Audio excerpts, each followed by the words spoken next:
बिस्मिल्लाहिर्रहमानिर्रहीम। मैं हूं इस्माइल कासिम और आप देख रहे हैं हर फेराज और या मकबूल जान के साथ। आसमान जहांगीर कॉन्फ्रेंस लाहौर में मुनक्कद होती है। चौथा साल था कि ये हो रही है।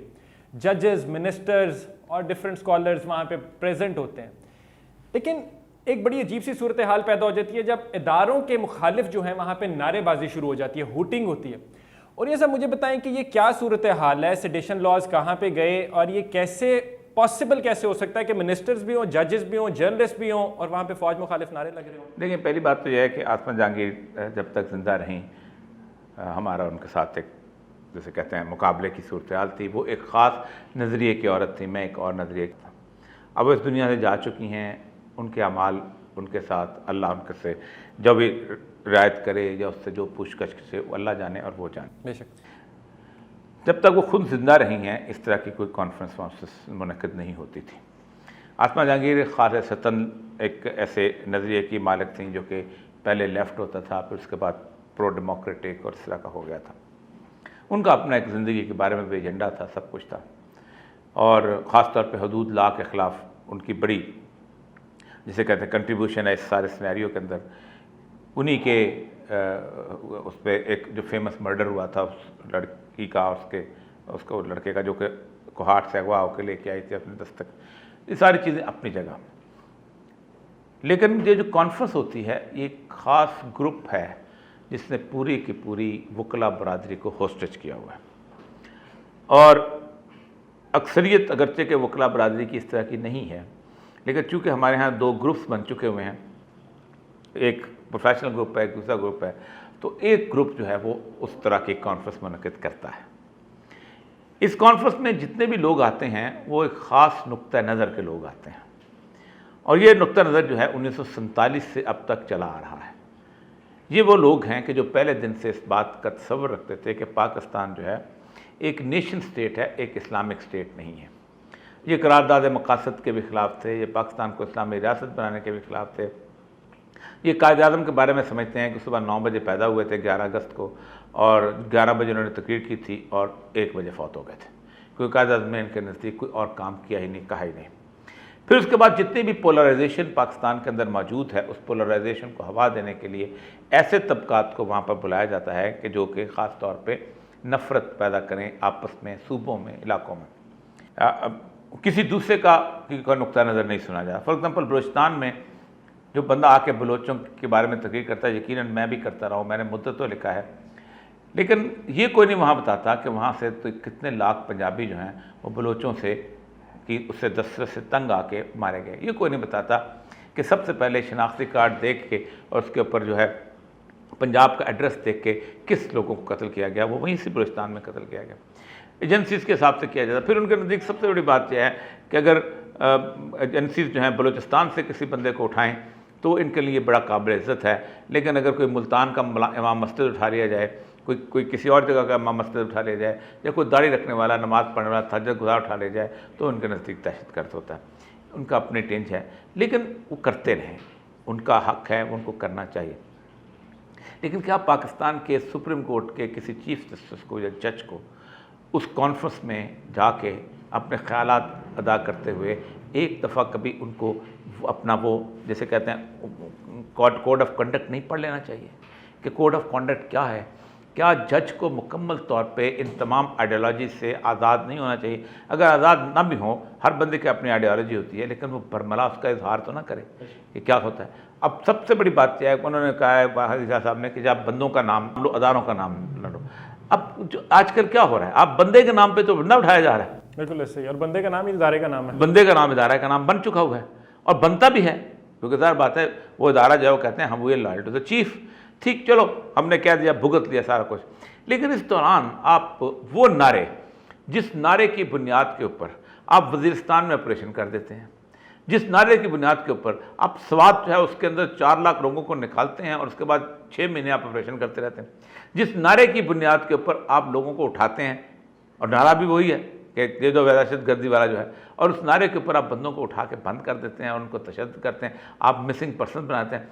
वो नारा अगर सिर्फ एक वकील लगाता है और या वो वहाँ पर बैठा हुआ क्राउड लगाता है तो इसलिए कि आप उसके होस्टेज बन चुके हुए हो।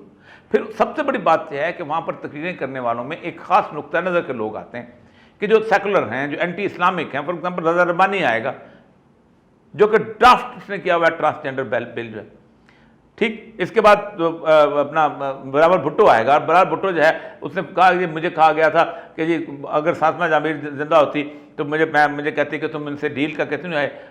तो क्या बिलावल भुट्टो डील करके नहीं आया? बिल्कुल यार, बिलावल भुट्टो ने ड्यूरिंग द कॉन्फ्रेंस जब अपनी थी, जब सारे नारेबाजी हुई तो उन्होंने उसको कोई ओनरशिप नहीं शो किया। उन्होंने कहा इसमें कोई और मतलब वैसे मतलब नहीं, ये कोई आप देखें लिमिटेड क्राउड होता है, किसी को मुझे भी जाने की इजाजत, मैं होता मुझे धक्के मार के बाहर निकाल दे कि आप क्या करने आए। अव्वल तो मुझे बुलाएंगे नहीं, मुझे सुनेंगे नहीं, लेकिन मैं सुनने भी चला जाऊं तो मुझे शायद कोई वहां बैठने ना दे, ठीक। अब इस क्राउड के अंदर फिर पब्लिकली पाकिस्तान उसको नशर करता है, सारे का सारा पाकिस्तान नशर करता है। वो सारे का सारा ग्रुप जो पहले हम ये नहीं कहते एंटी पाकिस्तान है, लेकिन एंटी नजरिया पाकिस्तान जरूर है। एंटी पाकिस्तान हम किसी को नहीं कहते, गद्दार हम किसी को नहीं कहते, लेकिन पाकिस्तान का एक नजरिया है जिसकी बुनियाद पर पाकिस्तान का आइन बना है। अब असफंजार वली आए या अमल वली आए या वली खान आए या कोई और आए या सराज खट्टा आए, ये वो लोग हैं जो बहुत अरसे से पाकिस्तान के नजरिए के खिलाफ थे, उनके बाप दादा खिलाफ थे। अब उन्होंने पाकिस्तान को तो मान लिया है, लेकिन वो चाहते हैं कि हमारा नजरिया यहाँ पर ना। अगर नजरिए ही की बात थी तो फिर इंडिया से अलग होने की जरूरत क्या थी?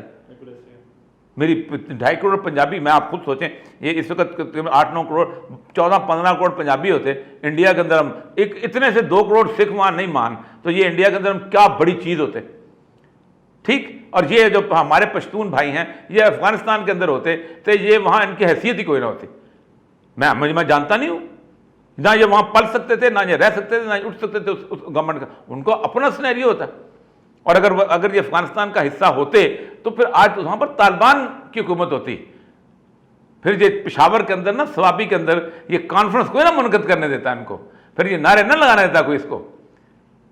वो तो हालत यह है कि उसके बाग के अंदर दफन किया उन्होंने, जलालाबाद के बाग के अंदर गफ्फार खान को दफन किया, वहाँ लोग जाना पसंद नहीं करते।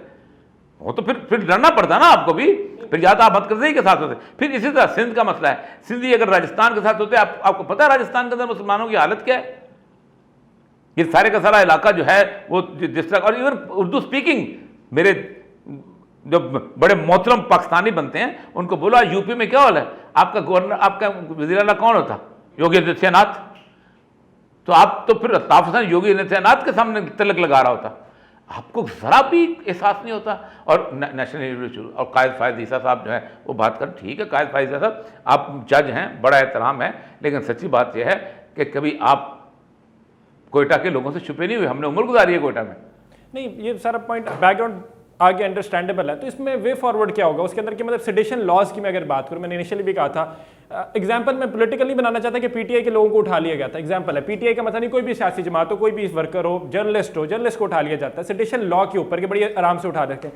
इस सारी सिचुएशन में सेडिशन कहाँ पे? ये सेडिशन सर आप, मैं बताऊँ, ये 2001 से लोग उठाए जा रहे हैं। पीटीआई तो अब पैदा हुई है, पीटीआई का तो जन्म भी नहीं था जब से लोग उठाए जा रहे हैं। खौफ सदा किए जाते थे, हमने उस खौफ के ज़माने में कॉलम लिखे, हमें पता है कितना खौफ होता था। कौन कौन से लोग, आप सोच सकते हैं कि मुअज़्ज़म बेग वहाँ से निकले और आके अफगानिस्तान के अंदर वो उसकी बीवी गर्ल्स स्कूल चला रहे हो, वो पाकिस्तान आ जाए कि यार मेरा मुल्क है, मेरे बाप दादा थे, मैं वैसे इंग्लैंड का शहरी हूँ, और आप पकड़ के उसको भेज दें ग्वांतानामो बे में। ऐसी मिसालों की मिसालें हैं। 90% लोग जो हैं वो बेगुनाह साबित हुए अमेरिकन कोर्ट से, जो हमने बेच के पैसे लिए हैं। तो ये पीटीआई किस बात की मूली रेजिस्टेंस? पीटीआई तो अब रेजिस्टेंस में आई है। पीटीआई तो रूटीन की बात। पीटीआई का मजा ये है कि एक जुलूस निकाल के इमरान खान साहब वहाँ पहुँचे, जुलूस में चले गए, वहाँ जुलूस ला के वापस आ गए, ठीक है, उनकी कंट्रीब्यूशन अपनी जगह पे है। लेकिन मिसिंग पर्सनस का जो सिस्टम है, ठीक है, मिसिंग पर्सन नहीं होने चाहिए, हम भी कहते हैं, आज भी कहते हैं, लेकिन सबके नहीं होने चाहिए। ये नहीं कि तुम खास तौर पे बलोचों को लेके आओ और गिनो, और पाकिस्तान सबसे ज़्यादा मिसिंग पर्सन पंजाब से हैं, कोई नाम नहीं लेता। सब उसके बाद मिसिंग पर्सन केपीके के हैं, कोई नाम नहीं लेता।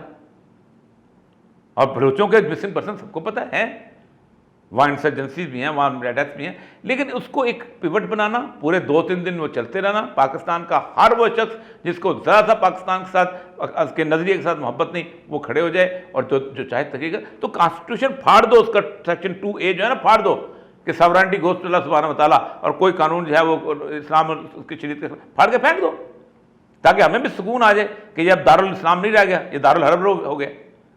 ठीक है, make sense, completely make sense. और ये साहब की आपने सारी बातें सुनी है। होना नहीं चाहिए। पाकिस्तान के नज़रिए के खिलाफ जो लोग भी हैं उनको यह समझने की जरूरत है कि बड़ी छोटी सी फ्रैक्शन है, और पूरे मुल्क की जो हमारे 20, 22, 24 करोड़ आबादी जो है उनका नजरिया जो है वो टू नेशन थ्योरी से शुरू हुआ, वहीं पे चल रहा है और उसी को वो पुट फॉरवर्ड करके कंटिन्यू भी कर रहे हैं। मुझे कहते हैं इस्माइल कासिम, इजाज़त दीजिए, अल्लाह हाफ़िज़।